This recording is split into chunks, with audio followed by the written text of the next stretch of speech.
오늘 함께 보실 말씀은 시편 39편 12절부터 13절까지의 말씀입니다. 시편 39편 12절 13절 우리 함께 봉독하겠습니다. 여호와여 나의 기도를 들으시며 나의 부르짖음에 귀를 기울이소서. 내가 눈물을 흘릴 때에 잠잠하지 마옵소서. 나는 주와 함께 있는 나그네이며 나의 모든 조상들처럼 떠도나이다. 주는 나를 용서하사 내가 떠나 없어지기 전에 나의 건강을 회복시키소서. 아멘. 지난 시간 우리는 나를 모든 죄, 허물에서 건지시며 우매한 자, 어리석은 자에게서 조롱을 당하지 않게 되는 것이 무엇인지 함께 살펴보았습니다. 그것은 곧 하나님의 행하시는 일로만 되어지는 그 언약, 약속에 대한 생명됨과 그 생명을 보게 되는 그 말이라고 이렇게 제가 말씀을 드렸죠. 그 자리에 저를 두지 마세요. 이렇게 시편의 기자 다윗이 고백을 하고 있습니다. 제가 이제 1절부터의 내용을 이제 쭉 다시 한번 쉬운 말로 우리가 함께 나눴던 말로 제가 전달을 좀 해드리겠습니다. 자, 그 생명됨을 보는 그것을 율법, 육으로 이 땅의 것으로 보게 되느냐, 그것이 담고 있는 진리의 내용으로 보게 되는가, 그에 관련된 시편 39편의 내용이었죠. 그래서 다윗은 내가 그 율법으로 할 말이 없습니다. 저는 이 땅의 것으로 보고 있지 않습니다. 그래서 여두둔 시편 39편이 내가 이 땅의 율법으로 보지 않고 내가 생명된 그 아들로 내가 보고 있습니다. 그걸로 내가 감사하며 찬송합니다. 이 시란 말이죠. 그것을 내 혀로 죄를 짓는 자, 악한 자 이렇게 고백을 했었죠. 그 말이 아니라 어떤 말을 하게 된다 그랬어요? 선한 말. 그 선한 말을 가진 자가 되어서 그 선한 말을 하는 거죠. 그것이 하나님이 보시기에 좋은 그 토브, 선한 자의 모습, 선한 말을 가진 자의 모습, 그 생명, 생기를 가진 그 모습이기도 한 것입니다. 자, 반드시 그 말, 생명, 진리의 그 말을 해야 하는데 그것은 나 스스로 그 말을 할 수 있는 능력이 없는 거죠. 그래서 다윗이 근심한다 이렇게 표현을 합니다. 그 생명의 말을 가져서 그 생명됨, 아들의 삶으로 볼 수 있어야 한단 말이에요. 제가 여러 번 말씀을 이제 드렸지만 이런 근심, 고민과 생각을 할 수 있는 것 그 자체가 이미 말씀이 주어진 자의 모습이라고도 말씀을 드렸죠. 다윗 스스로 하나님을 찾는 게 아니라 그것까지도 내 원함으로 되어지는 것이 아니라 하나님이 그 말, 생명을 주셨단 말이에요. 내가 그 말을 하게 된 것이 내 마음이 이게 생명을 가진 자라고 말씀을 드렸죠. 이 마음이라는 단어가 심장이라는 단어예요.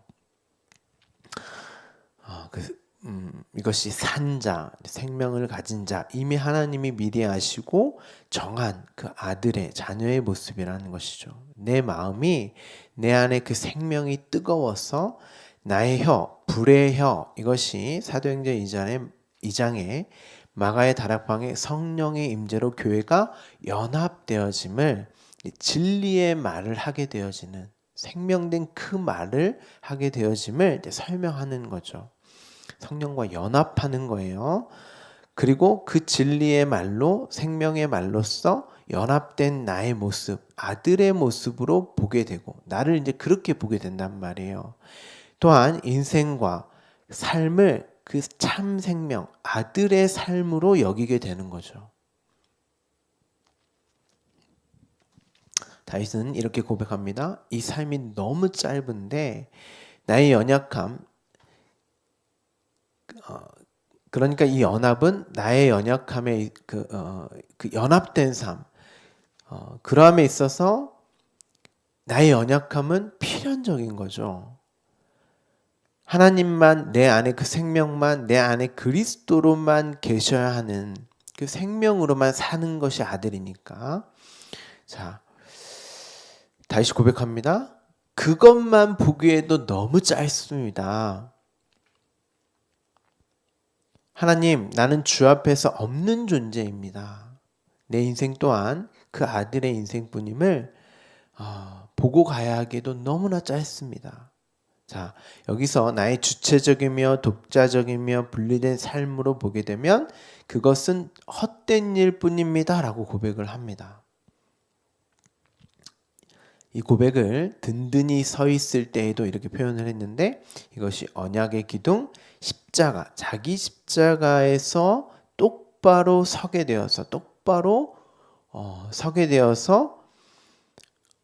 그 연합된 나의 고백을 하는 거죠. 사도 바울은 나는 그리스도와 함께 죽었고 곧 나는 없고 내 안에 그리스도, 그 생명, 그 말씀만 있습니다. 나는 그리스도로만 삽니다. 이 고백과 지금 다윗이 동일한 고백을 하고 있는 거예요. 그 자들을 하나님의 형상이라고 했습니다. 질그릇, 아들이라고 생각해도 좋습니다. 그 아들의 역사적 삶은 자기 십자가의 삶이죠. 자기 부정, 부인의 삶. 아들의 자연식은 나는 없고 내 뜻, 내 원함은 없고 그리스도로만, 그 말씀, 그 영으로만, 생명으로만 사는 그 삶이란 말이에요. 나는 없습니다. 이 고백을 지금 다윗은 그림자같이 다니고 헛된 일로 소란하며 재물을 쌓으나 누가 거둘지 알지 못합니다 라고 고백을 하고 있는 것이고, 그리스도로만 내가 삽니다를 주여 이제 내가 무엇을 바라겠습니까? 나의 소망은 주께 주 안에 있습니다. 나는 그리스도로만 삽니다. 이 고백이란 말이에요. 나의 모든 죄 허물에서 건지시며 우매한 자, 어리석은 자, 이 땅에 그림자여 헛된 일로 소란하며 재물을 쌓는 이 육의 땅의 율법으로 그 생명됨으로 사는 내가 아니라 그 조롱의 자리에 두지 마세요. 그런데 이 모든 일은 하나님께서 행하신 것입니다 하고 잠잠하고 입을 열지 아니한다. 자, 이 말은 내가 율법, 그림자, 헛된 일로 보는 것이 아니라 생명된 빛, 모든 것이 합력하여 선을 이루는 그 아들의 삶으로 보고 있습니다. 나를 아들로 당신의 자녀로 삼아주신 모든 일은 내 뜻과 원함으로 되어지는 일이 아니라 하나님의 능력으로 당신이 행하신 일로만 되어진 것입니다. 거기에 있어서 내가 할 말이 없습니다. 자, 내가 바라는 것은 그 재앙, 애굽의 재앙에서 이게 율법, 이 땅의 육으로만 보는 자들의 최후였죠. 그 장자의 죽음이. 자, 그 재앙을 옮기소서. 누구에게로 옮겨졌습니까? 6월절의 어린 양 예수께로 옮겨졌고, 그것이 곧 주의 손의 치심이잖아요. 내가 쇠망했습니다. 이 말이 당신의 손의 적대로부터 혀로 범죄한 악인, 원수인 대적자인 내가 끝이 났습니다. 내가 그리스도와 함께 그런 나는 죽었습니다. 끝이 났습니다. 이제 내가 그리스도로만 아들, 그 생명으로만 삽니다. 이 내용이 이제 포함되어져 있는 거죠. 그리고 죄악을 책망하실 때 성령의 그 말이 주어져서 죄가 무엇이며 의가 무엇이며 심판이 무엇인지를 내 안에 찾아오셔서 연합하셔서 나를 징계하실 때, 이것이 그 훈련, 교육의 장으로서 나의 삶을 내가 원치 않은 방향, 곧 당신의 뜻과 계획대로 나를 이끄시는 그 삶이 곧 훈련이고 교육의 장이죠. 그렇죠? 내가 아들임을 보게 되는 삶이니까. 그로 나를 이끄시는 삶을, 자, 어떻게 나타나요? 이 땅의 영화를 좀먹음같이 소멸하게 하시니. 그렇죠? 땅의 그 율법, 이 육으로 사는 그 삶은 땅에 쌓는 보물, 그 보배는 반드시 썩어지고 도둑질 되어질 것으로 배우게 된단 말이에요. 아, 이 육은 생명이 아니구나. 이 나로 사는 그것이 생명이 아니라 자, 그로 인생은 참으로 헛될 뿐입니다. 이렇게 고백을 합니다. 그렇지만 나는 하늘의 법의 보물을, 자, 이 말을 하늘인 나, 내 안에 생명, 말씀을 가집니다. 자, 네 안에 있는 그 보배가 곧 너의 마음이다. 이렇게 표현을 한단 말이에요. 요한계시록의 말씀으로 다시 한번 말씀드리면 그 성전 안에 말씀이 비추는, 환히 비추는 그 빛이 내 안에 일곱 등불, 일곱 영으로 내가 그리스도와 함께 연합되어 있습니다. 내 안에 있습니다. 그 고백과 찬송과 영광의 시로 이 39편을 기쁨과 감사의 시로 이해를 하실 수 있으셔야 하는 거죠. 제가 그래서 39편에 시작할 때부터 매번 강조를 했던 것입니다. 자, 그러면 이 자가 역사 속에 자신의 실체에 직면하여 하나님이 행하시는 그 일로만 내가 아들이 되었고 생명된 삶을 살고 있는 거구나로 보고 가는 그 자가 어떤 삶을 살게 될까요, 여러분? 무엇을 구하겠습니까, 하나님께? 그냥 하나님이 다 하시는 일이니까 나는 아무렇게나 살아도 되고 그리고 방종하는, 혹은 여기서 내가 죄를 지어도 내가 그냥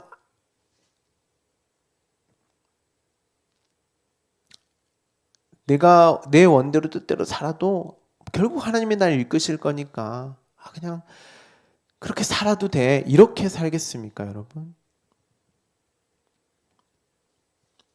정말 이렇게 자신의 삶을 이렇게 여기는 자가 자신의 실체를 본 자가 맞다고 생각하십니까?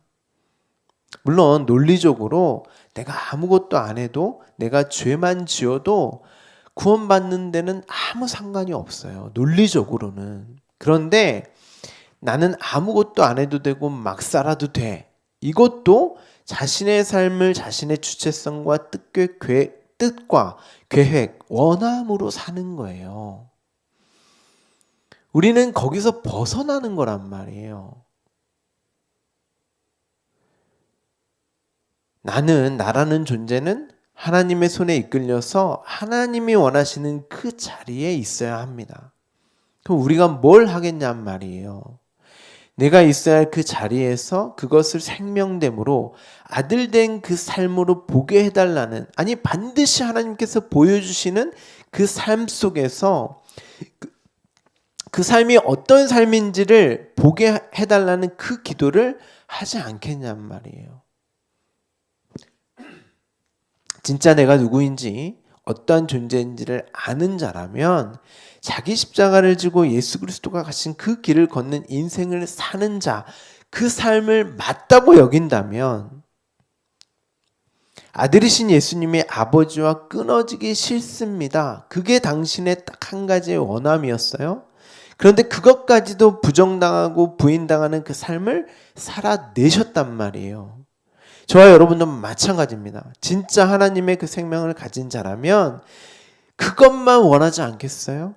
그런데 그것도 내 원함이 아니라 하나님의 원함, 당신의 뜻으로 되어지는 일이군 하고, 맞아, 그래서 나는 안전해, 그래서 나는 괜찮아 하고, 그것이 나에게 있는 것이 아니라 하나님의 손에 있다라는 그 사실로 기뻐하고 감사하지 않겠습니까? 근데 어떻게 방종하고 내가 죄를 지어도 나는 구원받아, 이걸로 어떻게 기뻐하고 감사하고 찬양할 수 있겠냔 말이에요.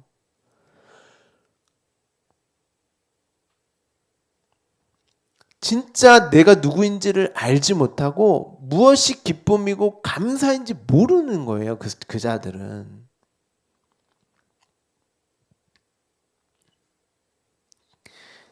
진짜 나의 삶에 최선을 다해 살아내려고 하지 않겠습니까?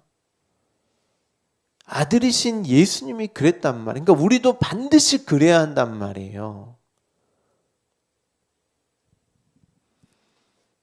그냥 막 살아요? 막 사는 게 뭔데요, 여러분? 그것도 내 원함이고 뜻이라니까요. 그냥 어떻게든 죄나 짓고 내 인생을 함부로 여기며 그렇게 살겠습니까? 여전히 인간은 자신이 누구인지를 모르는 거예요. 거기까지 내려가 보지를 않은 거예요. 내 실체에 직면해 보지를 않은 것입니다. 그러니까 방종이나 함부로 살아도 된다라고 하는,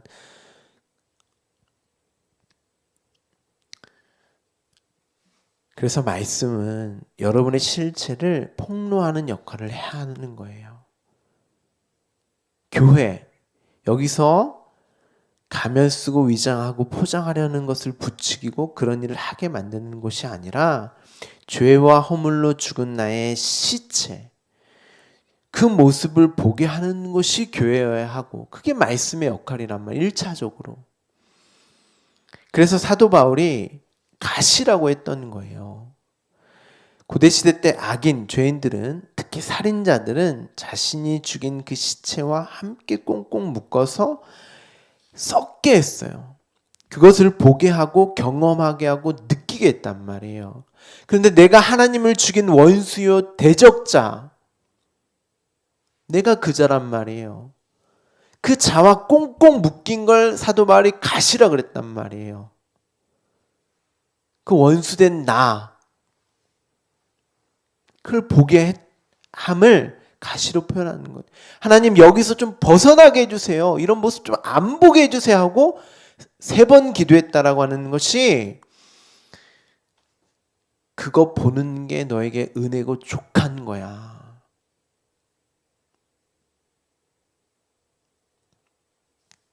내가 이런 죄를 지었구나. 내가 한 일이 바로 일이구나 하고 절규와 고통 속에서 죽게 했단 말이에요. 고대시대 때는. 그런데 여기서 이 사망의 몸에서 누가 나를 건져낼까?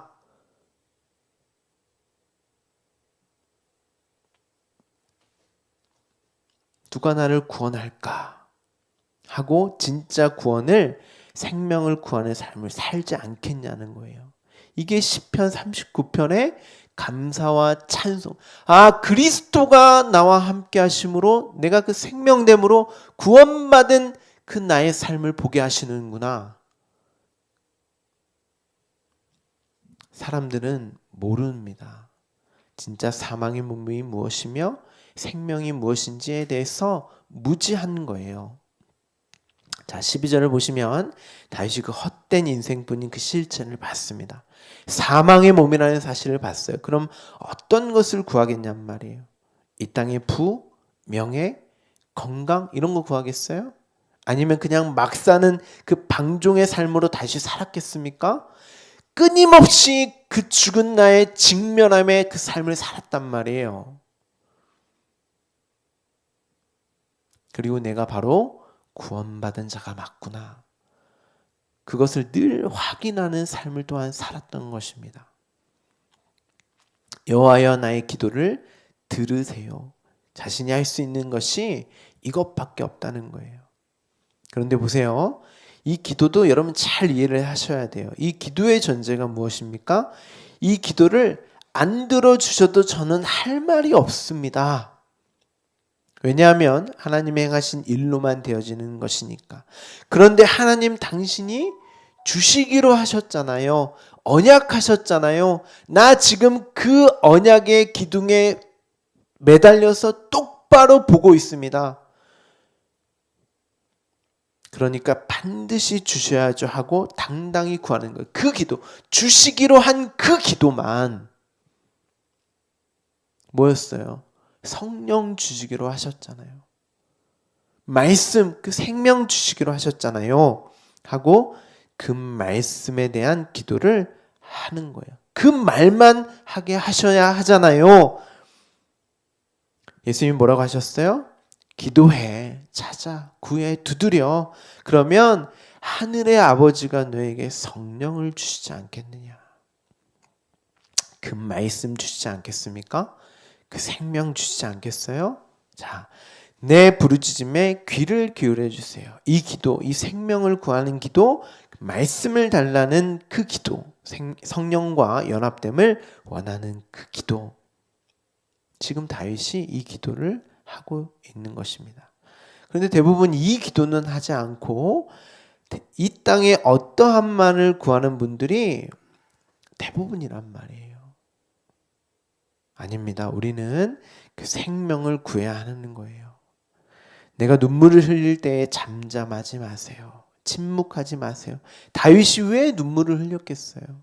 끊임없이 나로 죽는 그 모습에 직면함에 오늘도 그 생명을 보고 가지 않으면 살아갈 수가 없기 때문에 눈물을 흘렸던 거예요. 나는 주와 함께 있는 나그네, 언젠가는 본향에 가야 할 그자가 맞습니다. 그런데 이 땅에 나그네일지라도 당신이 나와 함께 계십니다. 이 기도를 하셔야 하는 거예요. 여기서 여러분이 영원히 사는 거 아닙니다. 어렵고 힘들고 고통스러운 상황과 환경이 있을지라도 하나님이 함께 계세요. 떠나신 거 아니에요. 내가 잘하면 함께 계시고 못하면 떠나시는 그런 분 아닙니다. 성령님이 들어왔다가 나갔다가 그러시는 분이세요? 오늘 20%, 내가 기도하면 50% 이렇게 핸드폰 충전하듯 계시는 분이에요?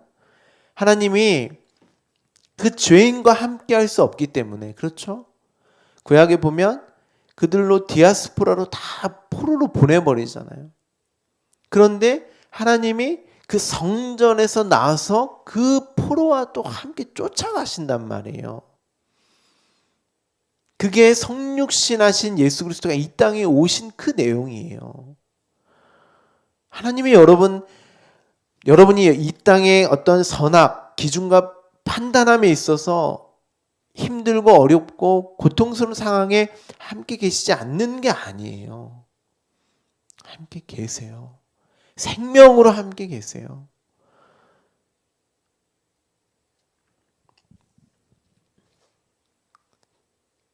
그런데 그 생명됨을 보지 못하고 대부분 나의 어떠함으로 그 수준으로 하나님이 오늘도 함께 계시고 함께 안 계시고 이렇게 본단 말이죠.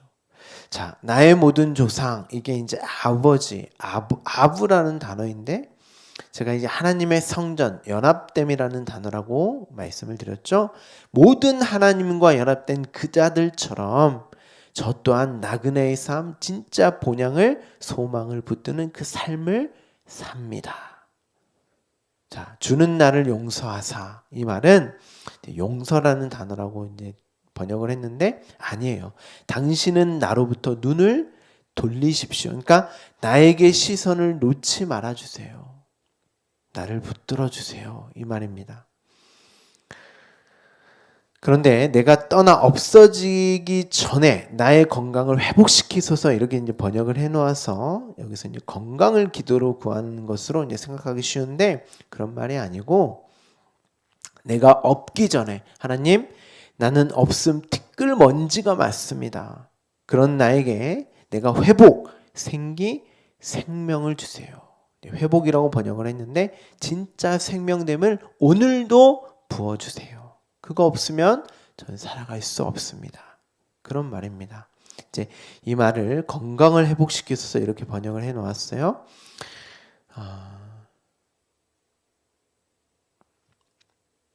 다윗이 내가 어떠한 존재이기 때문에 진짜 생명이 없으면 저는 오늘도 살아갈 수 없습니다.